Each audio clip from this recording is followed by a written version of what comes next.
Bonjour et bienvenue dans les chroniques d'une lady. Ravie de vous retrouver pour ce mois de janvier. Je vous souhaite à tous une très bonne année, beaucoup de bonheur, beaucoup de joie, la santé également. Rappel du chapitre 4 et 5. Nous suivons une discussion animée par les passions amoureuses des deux sœurs Marianne et Elinor. Marianne aimerait en savoir davantage sur la relation entre Édouard et sa sœur, car d'après sa mère, une promesse de mariage a été faite en secret. On apprend par Elinor qu'il n'en est rien du tout, qu'il s'agit simplement d'une grande amitié. Madame Dashwood en parle avec Fanny. Ces dernières précisent que sa mère a tout prévu pour la carrière d'Édouard et qu'il n'était pas envisageable qu'une simple jeune fille attire dans son piège son frère pour ruiner sa réputation. Sur ces mots, Madame Dashwood, en colère, décide de quitter Norland. Au même instant, elle reçoit une lettre d'un cousin éloigné, John Middleton, qui lui propose une charmante chaumière à Barton Park. Elle avisa ses filles et répondit positivement à cette proposition. Dans le chapitre 5, Madame Dashwood annonce avec grand plaisir à son beau-fils et à sa méchante femme sa décision de partir pour Barton en expliquant la proposition de Monsieur Middleton qu'elle a reçue. Édouard est très triste de cette annonce. Fanny est également très triste pour une autre raison, celle de perdre la porcelaine de Chine et aussi plein de jolis meubles. Donc lors du départ, Marianne est mélancolique de laisser derrière elle sa maison familiale et quant à Elinor, elle est aussi triste d'être loin d'Édouard qu'elle apprécie beaucoup. Donc on peut se demander si c'est la fin de leur relation, de leur grande amitié. Dans ce nouveau chapitre, le chapitre 6, nous voyons en détail la description de la chaumière, leur installation ainsi que les plans farfelus de réaménagement de la chaumière par Madame Dashwood et enfin nous faisons la connaissance de Monsieur John Middleton et de sa femme. Lors du voyage, elles sont plutôt mélancoliques, mais plus elles avancent dans la contrée et plus elles ont un intérêt, une curiosité bien naturelle qui surmonte leur tristesse. Parce qu'elles s'aperçoivent qu'en fait il s'agit d'une charmante vallée, Barton, que c'est un pays cultivé, agréable, bien boisé et riche en beaux pâturages, qui leur met du coup de la gaieté. Dès qu'elles arrivent à leur maison, petite chaumière, il y a une petite cour gazonnée, avec une jolie porte, un claire-voie. Donc Sir John, qui avait donné le nom trop modeste de chaumière, n'était ni trop grande, ni ornée, mais commode et bien arrangée.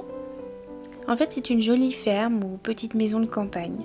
À l'entrée, il y a 2 chambres environ de 16 pieds carrés et derrière se trouvait la cuisine et l'escalier, 4 chambres à coucher et 2 cabinets dans le haut, formaient donc le reste de la maison. Elle a été bâtie depuis peu d'années et était très propre.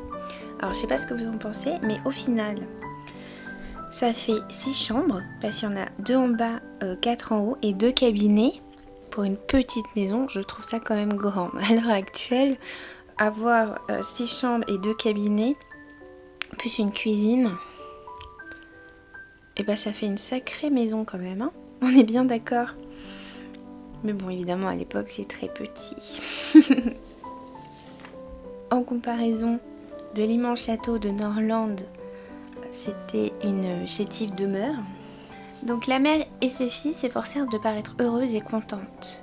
Mais elles furent tellement bien accueillies par leurs bons domestiques qu'elles ont choisi, et leur félicitant de leur heureuse arrivée dans cette jolie habitation, au final, elles étaient toutes les 3 en joie d'être là.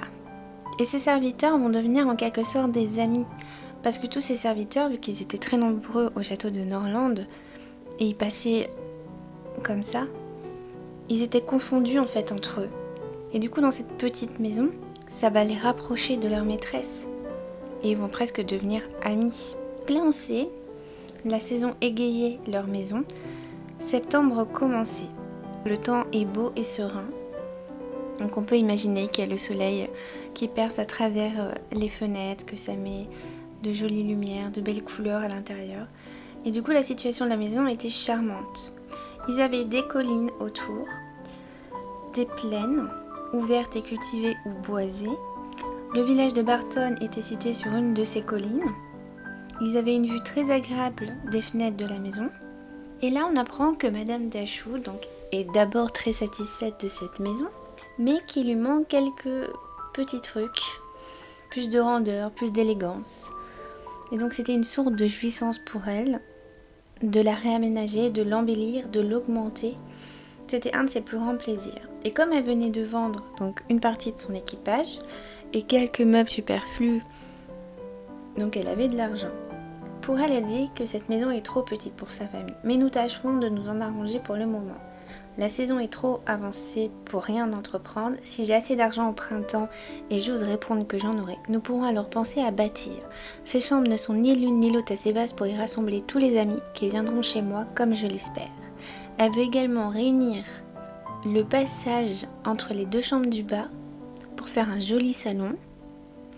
Le reste servira d'antichambre en ajoutant une aile à la maison.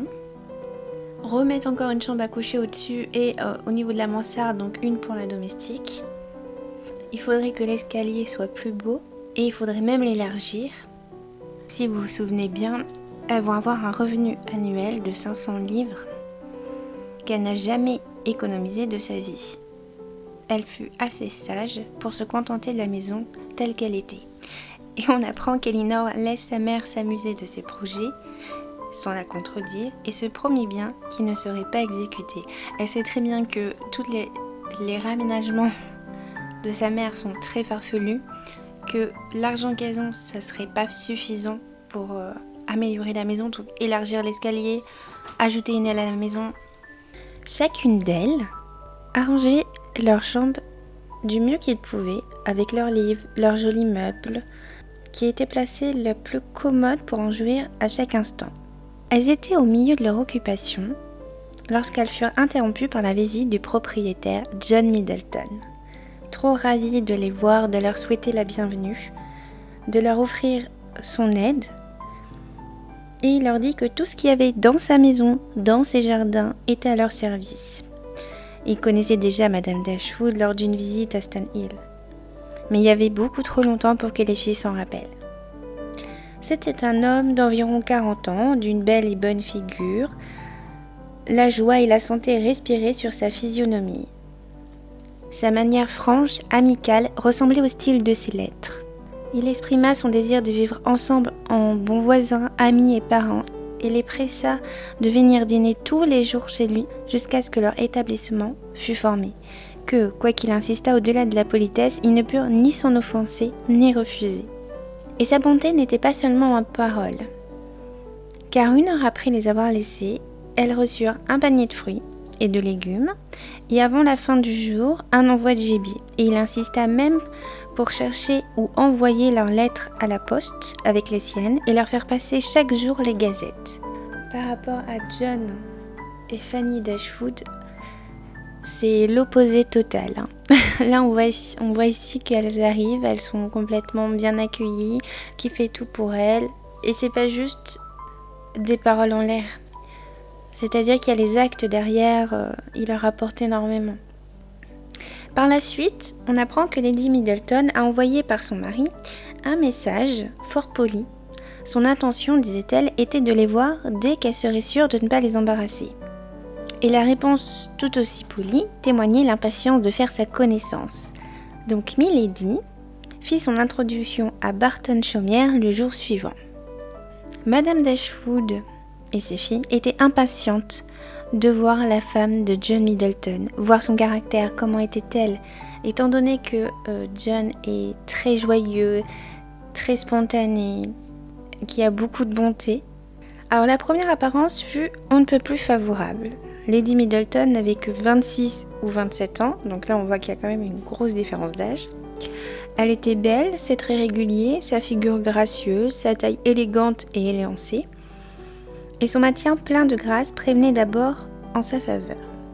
Mais on regrettait bientôt qu'elle n'eût pas un peu de sa franchise. En effet, Lady Middleton est bien élevée, mais froide, réservée. Sa conversation est étudiée, insipide et peu variée. Et comme l'entretien a duré assez longtemps, en fait leur admiration, qui était toute excitée de la rencontrer, a beaucoup diminué. Leur rencontre se passa quand même plutôt vite, étant donné que Sir John, selon son caractère, n'a fait que parler. Et aussi Lady Middleton a eu le soin d'emmener son fils aîné, un beau petit garçon de 6 ans. Et évidemment, c'est un sujet inépuisable lorsqu'on n'a pas d'autre chose à traiter. Quelle est la forme de son âge, de son nom, on admire sa beauté, on lui fait des questions auxquelles sa mère répond pour lui. Et à la grande surprise, sa maman s'étonne de sa timidité en compagnie, alors qu'à la maison, il est bruyant, il n'arrête pas, une vraie tornade. Bon, je pense que si vous avez des enfants, sont pareils, hein. Les miens, ils sont tout timides, mais bon, à la maison, c'est pas ça du tout, hein. Des vraies petites tornades. Et pendant 10 minutes, ils se sont employés à décider, évidemment la question cruciale, si le petit ressemblait à son père ou à sa mère. Et on apprend que Milady a 4 enfants. Et oui, ça fait pas mal de sujets de discussion. Sir John ne voulait pas prendre congé de ces dames sans avoir leur promesse positive de dîner au parc le lendemain. Voilà comment se termine ce chapitre. Eh oui, ma chérie. Voilà comment se termine ce chapitre 6. Dans ce chapitre 6, nous faisons la connaissance de John Middleton, qui est un homme jovial, plein d'entrain, plein de bonté, et à la différence, Lady Middleton, qui est assez réservée, assez froide. Bon, en même temps, elle n'a pas son âge, donc elle est peut-être... elle a quand même plus l'âge, en fait, des filles d'Ashwood. Évidemment, elle reste sur sa réserve. Chapitre 7. Barton Park était situé au plus près à un demi-mile de la chaumière. La demeure est grande, belle. Ça fait vraiment la demeure d'un riche gentilhomme qui fait bel usage de sa fortune et qui reçoit chez lui avec hospitalité et avec élégance. Et Sir John tenait à avoir toujours sa maison remplie de ses amis et de ses connaissances. Quant à Lady Middleton, elle adorait que sa maison soit citée dans tout le comté comme étant très élégante. La société leur était nécessaire à tous les deux. Alors d'une part pour John Middleton, désolée, c'est mon chien qui ronfle à côté, c'est un carlin, donc ça fait beaucoup de bruit. Willow. D'une part, John Middleton aimait avoir sa maison remplie de monde. C'était un bon vivant, un habile chasseur et sa femme une belle dame, sans aucune occupation d'arranger avec élégance ses chambres, sa personne et de gâter ses enfants. Le plaisir de Sir John était plus varié. Il chassait le renard, il recevait du monde chez lui, il chassait le gibier pour ses amis, pour lui. Et le fait d'avoir du monde, ça a l'avantage d'entretenir la bonne humeur du mari et de développer les talents de la femme pour une bonne tenue de maison, de cacher leur ignorance et le rétrécissement de leurs idées également.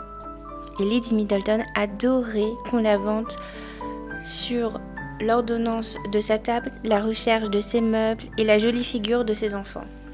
Pour John Middleton, ce qu'il aimait le plus, c'est que son salon soit rempli de jeunes gens bien gais. Plus il y avait du bruit et plus il était content. Et donc c'était une bénédiction que les sœurs d'Ashwood habitent juste à côté de lui. Ça lui fait déjà de jeunes personnes qu'il connaît. Des filles, par ailleurs. 3 charmantes jeunes filles, simples, naturelles, n'ayant aucune prétention, aucune affectation, une mère bonne, indulgente, qui n'avait pour plus grand plaisir que ceux de ses enfants. C'était vraiment une acquisition précieuse pour lui.